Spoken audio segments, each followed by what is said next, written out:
Navi Mumbai network.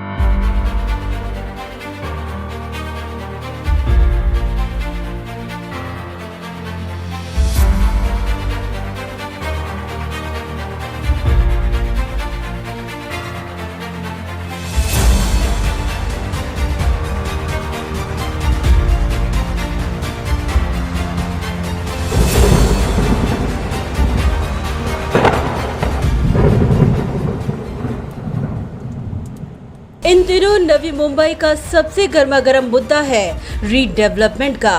पुनर्विकास के नाम पर नवी मुंबईकरों के साथ धोखा न हो, वादा कुछ, दिखावा कुछ और परिणाम कुछ और न हो। जीवन भर की पूंजी से घरों का सपना साकार कर चुके नागरिकों के साथ छल कपट न हो, इसी मकसद को ध्यान में रखते हुए पारदर्शी रीडेवलपमेंट के पक्षधर ऐरोली के प्रथम विधायक Sandeep Naik Ghansoli simplex colony sector 7 C, D, F, H wing के रहवासियों, घर मालिकों और गाला धारकों को रीडेवलपमेंट के विषय में जन जागृत करने, कष्टकरी माथाड़ी कामगारों की तमाम शंकाएं कुशंकाओं को दूर करने, एक परिवार के सदस्य के तौर पर भेंट देने सिंप्लेक्स कॉलोनी में मौजूद थे, जहां उनके साथ उपस्थित थे पूर्व नगर सेवक प्रशांत पाटिल, पूर्व नगर सेविका कमलताई पाटिल, पूर्व नगर सेवक शंकर मोरे, एडवोकेट भारती पाटिल, सुवर्णा पाटिल,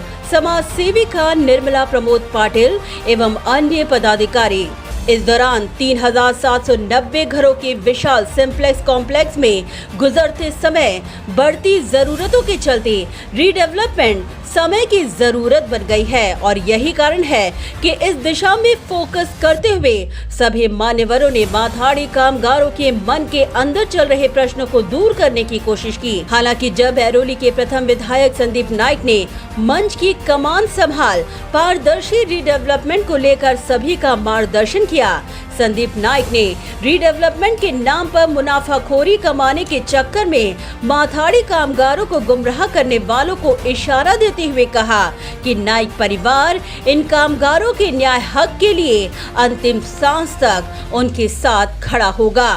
संदीप नाइक के प्रति माथाड़ी कामगारों का स्नेह इसी बात से लगाया जा सकता है कि जब बादलों की गड़गड़ाहट हुई, तेज बरसात हुई, तब भी संदीप नाइक के संभाषण को सुनने भारी बरसात में भीगते लोग घंटों तक खड़े रहे, जो नजारा काफी विरले और लोगों के आपार स्नेह को दर्शा रहा था।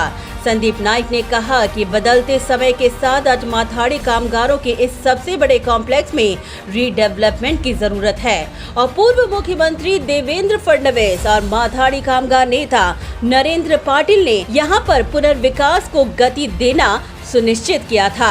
खरं तर हे माथाडी वर्ग, त्याचबरोबर रिक्षा चालक, टॅक्सी चालक, अल्प उत्पन्न गटातील लोक या परिसरामध्ये राहतात। तुम्हाला वाढीव घर पाहिजे का? हो, आम्हाला पाहिजे। मग तुमची सही मिळेल का? परापट सगळ्यांनी सह्या करून दिल्या आणि नंतर AGM लागणार आणि हा त्या ठिकाणी डेव्हलपर निश्चित होणार, परंतु आम्हाला काय मिळणार आहे? आम्हाला वाढीव FSI किती मिळणार आहे, त्यामध्ये आमचं स्क्वेअर फीट किती वाढणार आहे, आम्हाला ॲमेनिटीज काय मिळणार आहेत, आम्हाला कॉर्पस फंड काय मिळणार आहे, आमचं स्ट्रक्चर कसं असणार आहे, आम्हाला 1 BHK मिळणार आहे की 2 BHK मिळणार आहे, अशा प्रकारच्या शंका या रहिवाशांनी व्यक्त केल्या।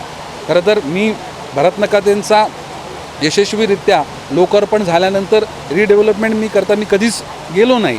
मुद्दे मांडले म्हणलं लोकांचा निर्णय घेतील, परंतु जेव्हा कुटुंब प्रमुख म्हणून आदरणीय गणेशजी नाईक साहेब आपली भूमिका बजावत असताना खऱ्या अर्थानं ज्यांना न्याय देण्याची गरज आहे या माथाडी कामगार अल्प उत्पन्न गटातल्या लोकांना सगळ्यात जास्त फायदा हा रीडेव्हलपमेंटचा झाला पाहिजे। संदीप नाइक ने तमाम माथाड़ी कामगारों को सतर्क करते हुए कहा कि कई लोग आएंगे, गुमराह करेंगे, मगर इस रीडेवलपमेंट का निर्णय सोच समझ कर लें।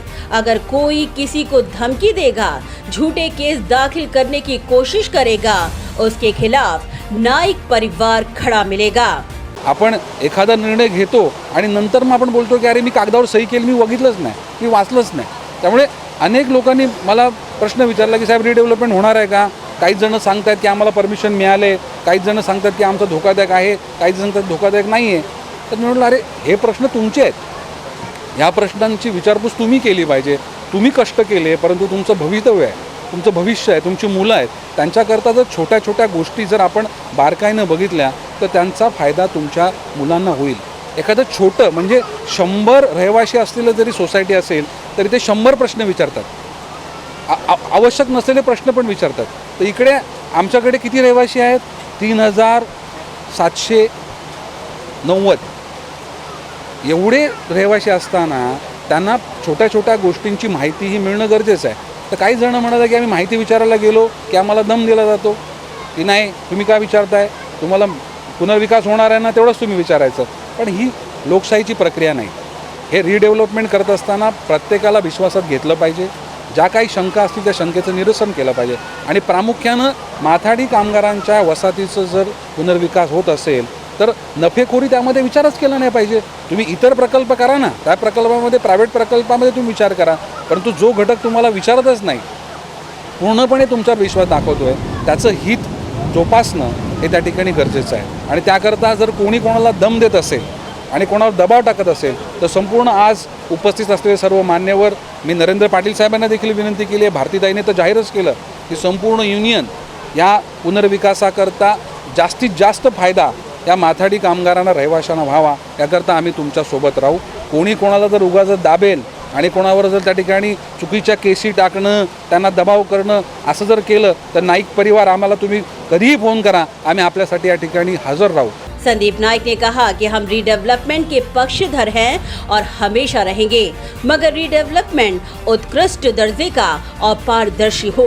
आमचा पुनर्विकासाला विरोध नाही, आमचा कुठल्या व्यक्तीला विरोध नाही, आमचा डेव्हलपरला विरोध नाही, परंतु जे पुनर्वसन होईल, जे पुनर्निर्माण होईल ते सगळ्यात उत्कृष्ट झालं पाहिजे. संदीप नाइक ने कहा कि इस रीडेवलपमेंट प्रोजेक्ट में सबसे ज्यादा एरिया, एमिनिटीज, मुनाफा मिलने का अधिकार अगर किसी को है तो माथाड़ी कामगारों को है, और इस रीडेवलपमेंट में नाइक परिवार उनके साथ खड़ा रहेगा.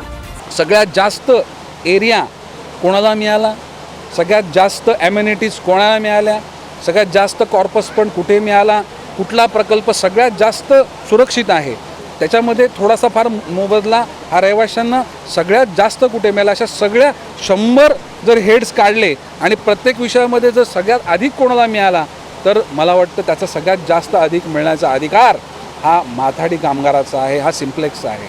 आणि हा पुनर्विकास योग्य पद्धतीनं होईपर्यंत मी यांच्या पाठीशी राहीन असा विश्वास मी या ठिकाणी व्यक्त करतो. संदीप नाइक ने कहा कि लोगों पर दबाव लाकर रीडेवलपमेंट करेंगे तो ये कभी भी फलित नहीं होगा.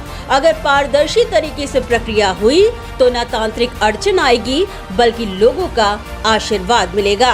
ही पारदर्शकता आहे, जी नियमावली निर्माण केलेली आहे ती पारदर्शक आहे. त्याचा जर तंतोतंतपणे पालन केलं, प्रत्येकाला विश्वासात घेतलं, कमिटी बनवली, लोकांना सगळ्या गोष्टी जर आपण स्पष्टपणे सांगितल्या, दबाव आणला नाही तर कोणाला वाटण्याची गरज नाही. जर तुम्ही लोकशाहीनं वागलं आणि तोच विचार डोक्यामध्ये ठेवला, या ठिकाणी आम्हाला नफेखोरी करायची नाही आहे, इथे आम्हाला राजकारण करायचं नाही आहे, आम्हाला जे राजकारण जे ही जोपासायचं आहे ते रहिवाशाचं जोपायचं आहे, त्या फ्लॅट धारकाचं जोपासायचं आहे, या माथाडी कामगाराचं जोपासायचं आहे. हे जर विचार मनामध्ये असले तर कोणाला घाबरायची गरज नाही. जर तुम्ही लोकांना दबाव आणला तर त्या ठिकाणी नक्कीच ह्यातून फलित चांगला होणार नाही. परंतु जर स्वच्छ पारदर्शकपणे जर सगळं प्रक्रिया जर राबवल्या तर याची तांत्रिक अडचण देखील येणार नाही आणि लोकांचे देखील आशीर्वाद या प्रकल्पाला असतो. ब्युरो रिपोर्ट, नवी नेटवर्क.